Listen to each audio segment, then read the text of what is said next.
Abercrombie Kids knows how to make outfitting easy. Mix and match sets are their ultimate outfit hack for fall. Their sweatshirts and sweatpants are super cozy, and they always have the cutest colors and patterns. Shop fall's easiest outfit at Abercrombie Kids in the app, online, and in stores.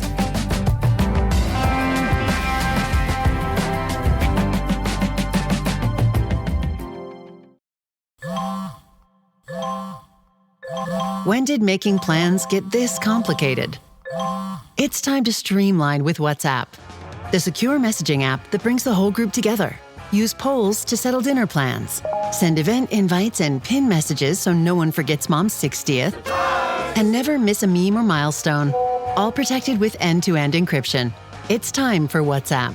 Message privately with everyone. Learn more at whatsapp.com. When your therapist won't take your calls anymore, there's always The Last Show with David Cooper. Being held hostage by anxiety. That is our topic here with therapist, social worker, and friend of mine, Gary Direnfeld. It is Therapy Thursdays on a Wednesday. I'm convinced this happens to a lot of people, Gary.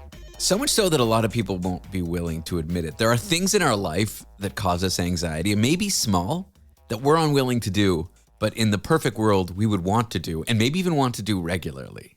Yeah, on a more extreme level, leaving your house. On a less extreme level, maybe it's speaking up at a gathering.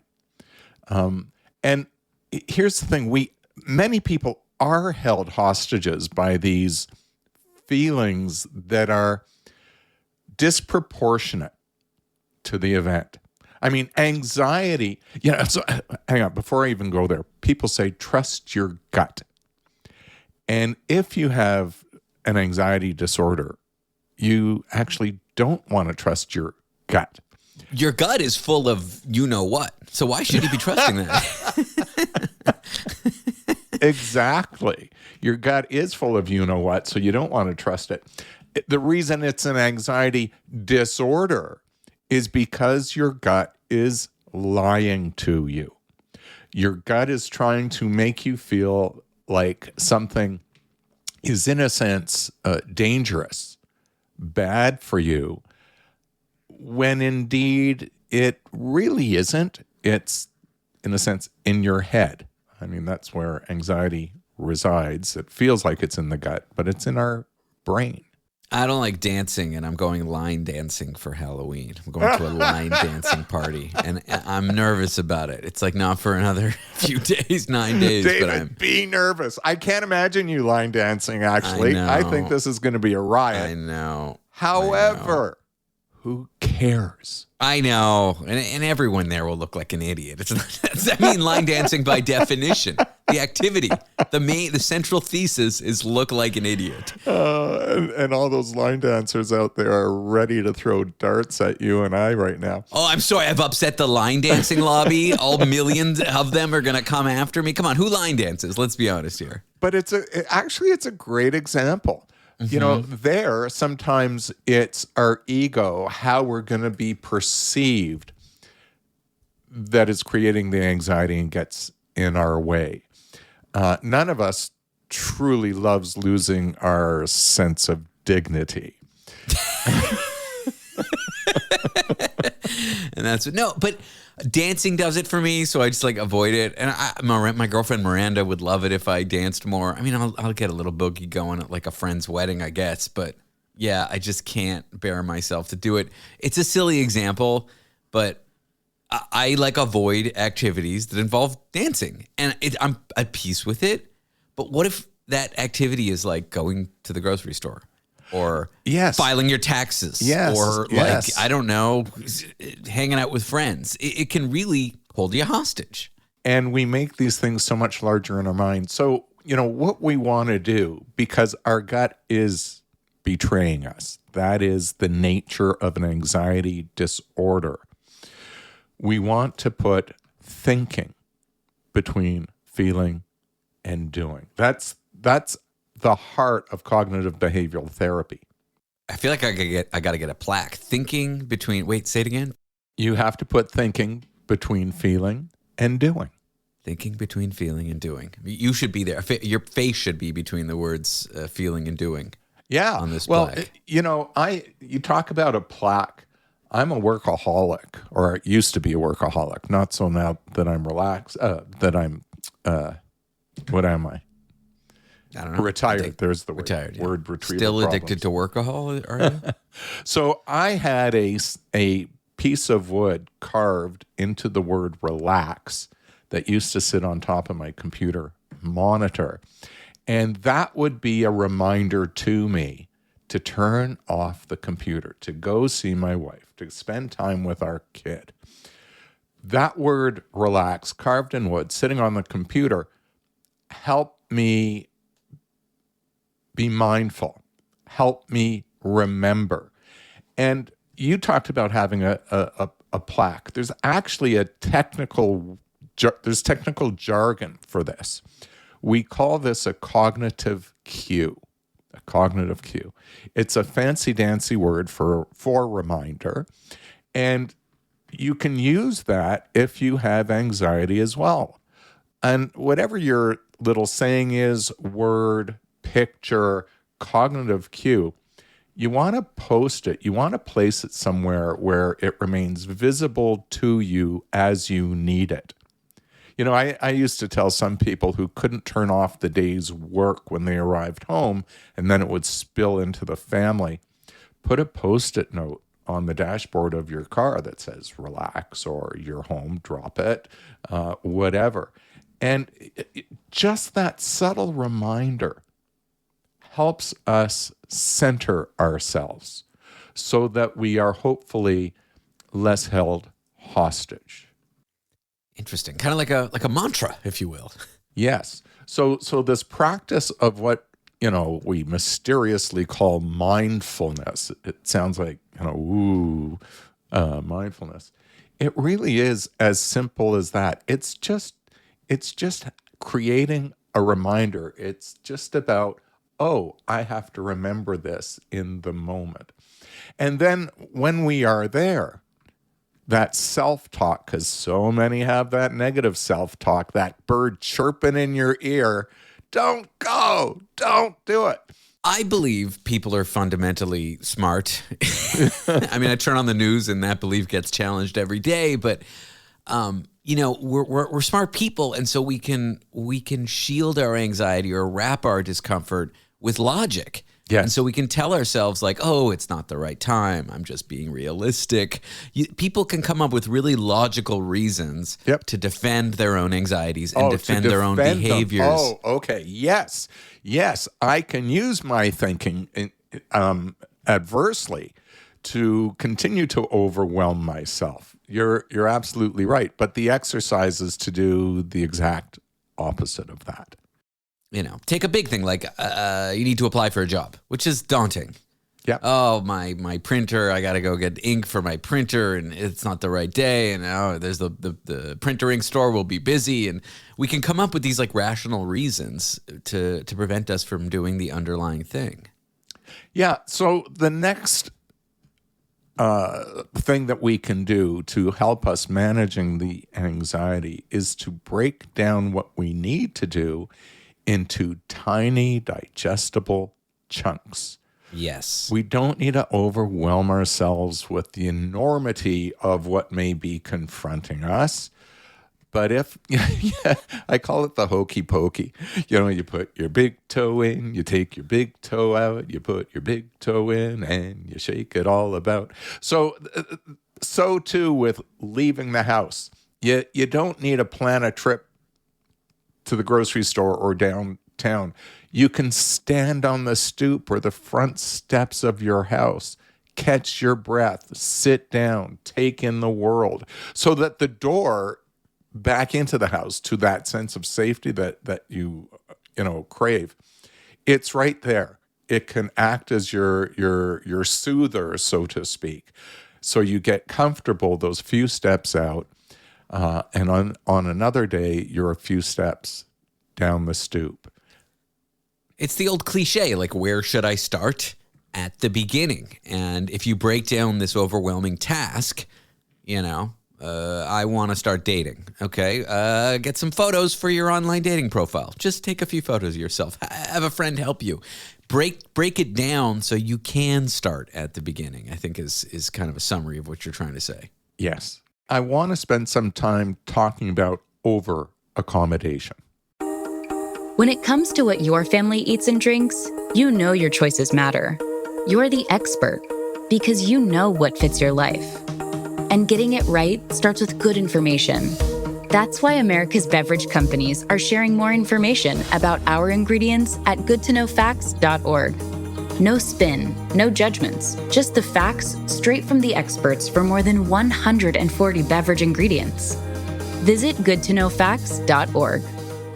Over accommodating people's anxiety. That's what we're discussing here with Gary Direnfeld. It's Therapy Thursdays on a Wednesday. My lovely girlfriend Miranda, and she's going to hate that I'm saying this. I'm throwing her under the bus.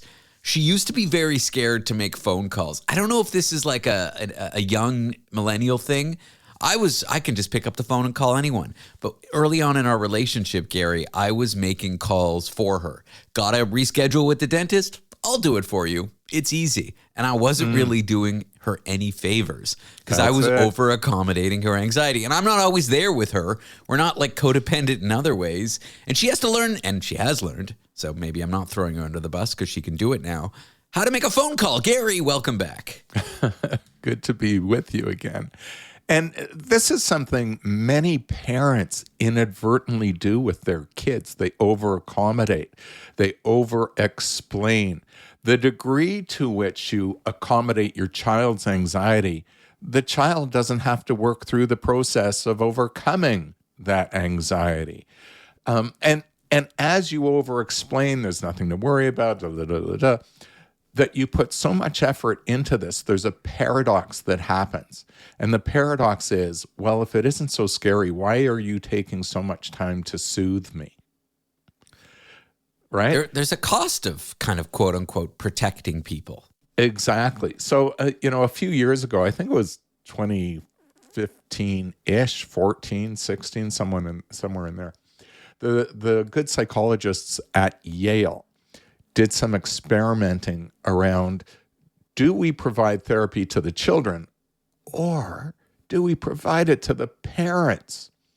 And what was really neat was providing therapy to the parents to address the over-accommodation that had just as good, if not better outcomes than doing therapy with the child themselves. Interesting. Yes. And listen, very few children raise their hand and say, I want to go to therapy. I mean, when you have anxiety, the anxiety next attaches itself to the very therapy that could be helpful, and you can't even get the child there. So when the parent learns not to over-accommodate, to maintain the expectation, sometimes the kid's going to be crying and fearful, but unless they move through that next step, they're never going to achieve some degree of mastery and freedom over their anxiety. So the challenge for the parent in this is actually having support and learning how to manage their child's pushback. Saw a lot of this in my practice, helping parents with their kids who had apparent school anxiety. Now, you got to have a good assessment. You got to know that there isn't bullying going on at school, that the child has capacity to learn and do these other things. But assuming it is truly just the anxiety and not some other issue, we want to manage that over-accommodation.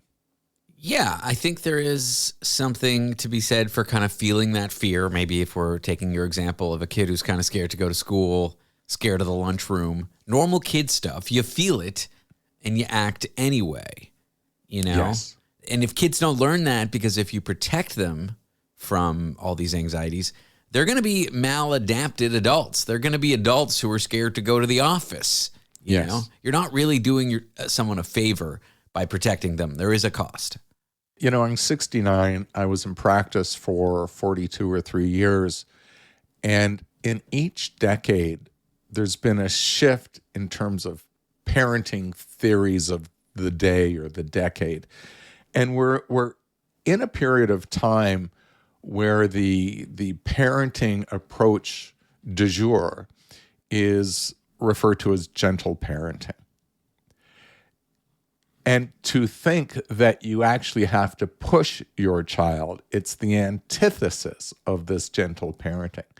So, parents really have to look long and hard. How am I inadvertently enabling my child? What if my child still doesn't want to follow through with whatever the expectation is? How is the parent going to push through that? Because you know what? Sometimes it doesn't look as gentle as what you might hope. You still can have a crying, screaming child.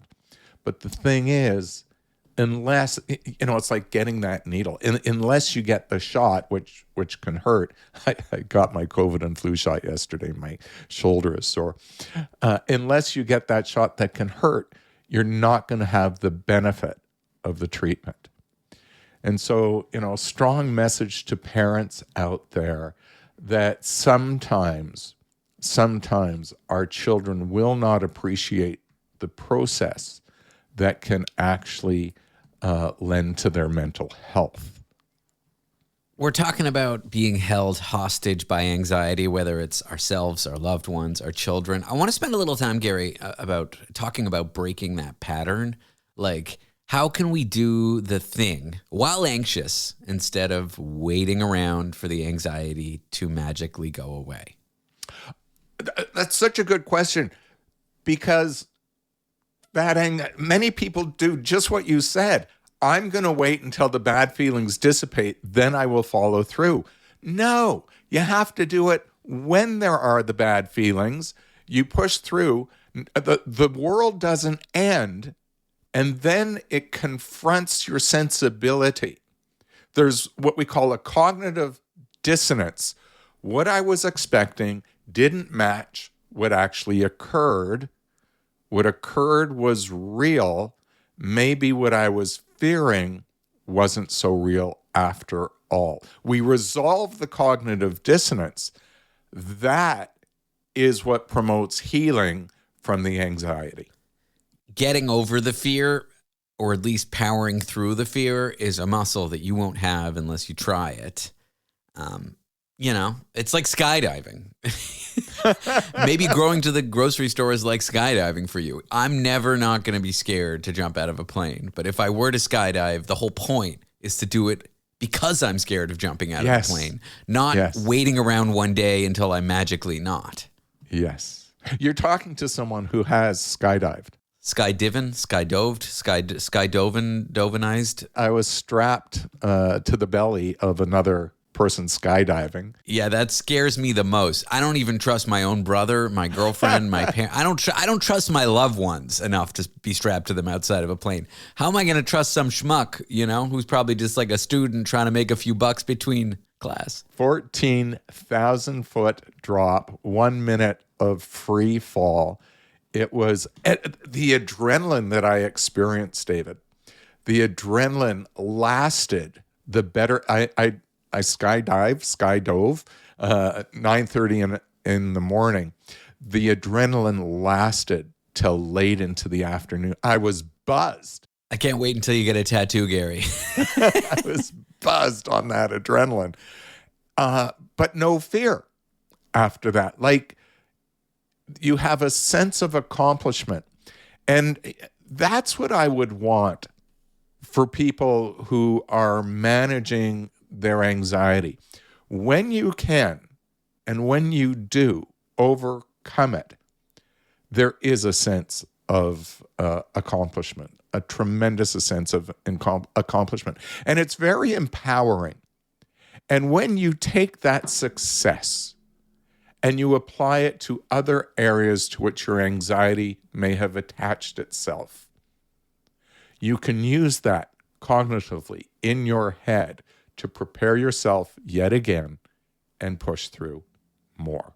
Powering through doing stand-up comedy made public speaking, made doing radio, made talking to strangers so much easier for me. When you get accomplishments and work through some of your anxiety, it does unlock other things often. I wish we had more time, Gary, but we do not. Gary Direnfeld is a therapist. He's a social worker, a retired one, so don't try to book him. He joins us for Therapy Thursdays on a Wednesday. He's not taking clients, ladies and gentlemen. Please don't email him. Or do, but just, Gary, thank you for being on the show. Thanks, David. Doug. Here we have the Limu Emu in its natural habitat, helping people customize their car insurance and save hundreds with Liberty Mutual. Fascinating. It's accompanied by his natural ally, Doug. Limu, is that guy with the binoculars watching us? Cut the camera. They see us. Only pay for what you need at libertymutual.com. Liberty, liberty, liberty, liberty. Savings vary. Underwritten by Liberty Mutual Insurance Company and affiliates. Excludes Massachusetts.